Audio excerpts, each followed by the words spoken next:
Hola a tots, com esteu?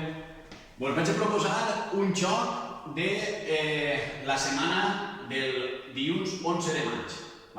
Ja us he dit en l'anterior que porte aquesta samarreta per a recordar als alumnes de sisè que el divendres 15 participarien en la 10a poliolimpiada diocesana. Bé, us vaig a explicar un joc en el que anem a treballar les habilitats motrius bàsiques com són el llançament i la recepció.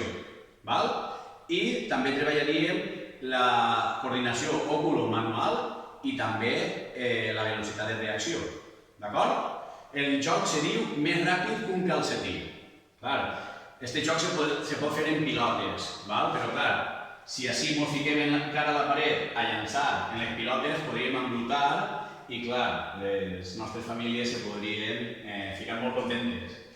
Jo vaig a llevar este quadre per a no tirar-lo i ja tenim l'espai habilitat. I per no embrutar gastarem uns calcetins, que estiguin ahí ben apretadets i això no ens embruta. Així no ens podem ficar pigues. Està clar? Variants n'hi ha moltes. Anem a agarrar i anem a llançar en la mà dominant y agarrarlo en la mano dominante. Anem allà. 1, 2, 3, 4, 5, 6, 7, 8, 9 i 10. Podem fer el que vulguem, de quantitat. Està clar? Llançar, ara el mateix en l'esquerra, i estem llançant per baix, l'esquerra, la no dominant i l'empome en la dominant. Com vegeu en la classe, l'esquerra i l'empome en la dominant. D'acord? Una altra forma també podria ser la forma de llançament. Ara llancem per dalt del muscle, per exemple. Llancen la dominant i l'empome en la no dominant. El mateix.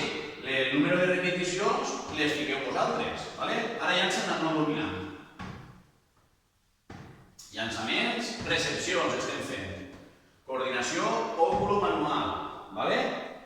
I la velocitat de reacció la treballarem més en les següents variants. Ara imagineu-vos que ens proposem el repte de fer unes palmades o alguna acció prèvia a la recepció, que està entre el llançament i la recepció.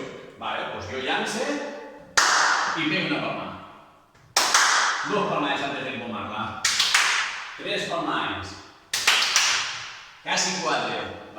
El mateix llançant de la mà dominant. Correcte? Una altra acció, tantes com se nos ocorrissin, la palma per baix. Llance en una mà o en l'altra. El calcetí ja se mos està desfent un poquet, no passa res. Torne a donar-li la forma, l'aprete un poquet, i ja el tinc la forma redoneta, quan més apretat millor rebotarà, clar. Hem fet per baix, podem fer un gir, també treballaria en l'habilitat motriu bàsica dels girs, abans d'empomar. Sí que podem gir, un gir, 2, 3, si mos maregem, recordeu un colpeig al front, una altra acció, m'aixenolle i empome. Altra acció, m'alce i l'empome. M'aixenolle i l'empome. M'alce i l'empome. Sentadilles també podríem fer. I l'empome. Una sentadilla i l'empome. Una altra i l'empome. Una altra i l'empome. D'acord?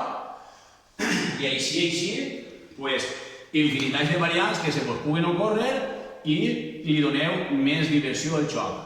Feu-ho en família, proposeu el repte i ja veureu qui aconsegueix més repeticions, etc. Espero els vostres vídeos i manteniu actius. Adéu, famílies!